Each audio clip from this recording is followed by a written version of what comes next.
आज Doubtnut app download करें।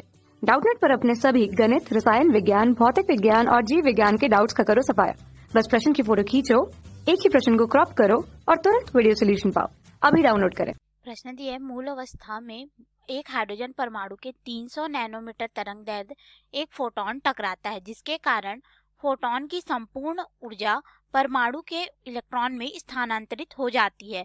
इनमें से कौन सी अवस्था जो है वो सत्य है, जबकि प्लांक नियतांक H का मान 4 × 10⁻15 इलेक्ट्रॉन वोल्ट सेकेंड, प्रकाश का वेग जो है 3 × 10⁸ मीटर प्रति सेकेंड, हाइड्रोजन परमाणु की जो आयनन ऊर्जा है 13.6 इलेक्ट्रॉन वोल्ट हम लोग को दी गई है और यहाँ पे 4 विकल्प है। तो आइए हम लोग इस प्रश्न को यहाँ पे हल करते हैं और इसके मान को ज्ञात करते हैं। इस तरह से हमारे पास हाइड्रोजन परमाणु के लिए जो रहता है ऊर्जा स्तर रहता है, ठीक है। यह मूल ऊर्जा स्तर होता है जिसमें इलेक्ट्रॉन उपस्थित होता है, जिसकी ऊर्जा रेट 13.6 इलेक्ट्रॉन वोल्ट होती है, जिसकी आयनन ऊर्जा हम लोग को यहाँ पे दी गई है।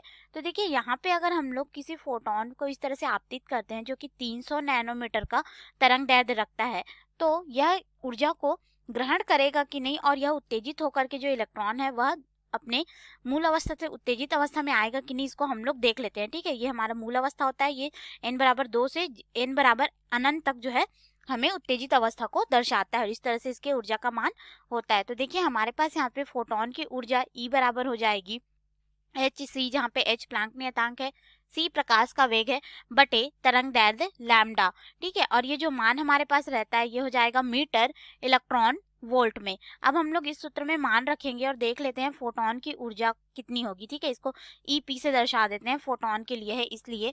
तो हमारे पास यहाँ पे प्लांक नियतांक का मान दिया गया 4 × 10⁻15 इलेक्ट्रॉन वोल्ट लेना है, हम लोग को बता दिया गया है। और यहाँ पे हो जाएगा प्रकाश की चाल 3 × 10⁸ मीटर प्रति सेकेंड, बटे हमारे पास यहाँ पे हो जाएगा 300 × 10⁻9, क्योंकि हमें 300 नैनोमीटर दिया गया है, ठीक है।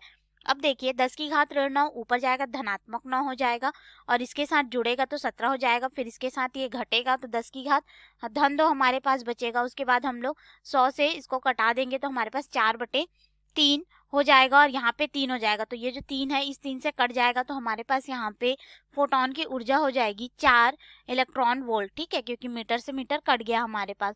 तो हमारे पास फोटोन की ऊर्जा कितनी आ गई, 4 इलेक्ट्रॉन वोल्ट। अब देखिए हाइड्रोजन परमाणु की जो मूल अवस्था में यहाँ पे जो इलेक्ट्रॉन उपस्थित रहता है, इसको उत्तेजित अवस्था में जाने के लिए कम से कम जो ऊर्जा की आवश्यकता होगी यहाँ पे E मिनिमम के रूप में, वह हमारे पास होता है 10.2 इलेक्ट्रॉन वोल्ट के। तो अगर हम लोग इसकी तुलना फोटोन की ऊर्जा से करें तो यह तो बहुत ही कम है, यानी कि जो फोटोन की ऊर्जा EP का मान है बहुत कम हो जाएगा 10.2 इलेक्ट्रॉन वोल्ट से, जो कि यहाँ पे उसको उत्तेजित करने के लिए इलेक्ट्रॉन को आवश्यक ऊर्जा होती है, ठीक है।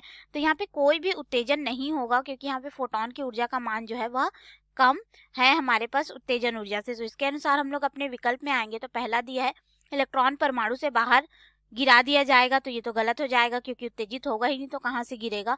B दिया है इलेक्ट्रॉन परमाणु की किसी भी उत्तेजित अवस्था में पहुंच जाएगा, तो ये भी नहीं होगा क्योंकि वह उत्तेजित ही नहीं हो रहा है। C दिया है इलेक्ट्रॉन परमाणु की पहली उत्तेजित अवस्था में पहुंच जाएगा, ये भी गलत है। D इलेक्ट्रॉन परमाणु की मूल अवस्था में परिक्रमा करेगा, तो बिल्कुल सही D हमारा बिल्कुल सही विकल्प हो जाएगा कि यह परमाणु की मूल अवस्था में ही परिक्रमा करेगा, क्योंकि यहाँ पे फोटोन की ऊर्जा जो है वह उत्तेजित अवस्था की ऊर्जा से बहुत ही कम है। धन्यवाद। कक्षा 6वीं से 12वीं से लेकर नीट, IIT, JEE वो एडवांस के लेवल तक 1 करोड़ से ज्यादा छात्रों का भरोसा। आज ही डाउनलोड करें डाउटनेट ऐप या व्हाट्सएप करें अपने सारे डाउट्स 8400 400 400 पर।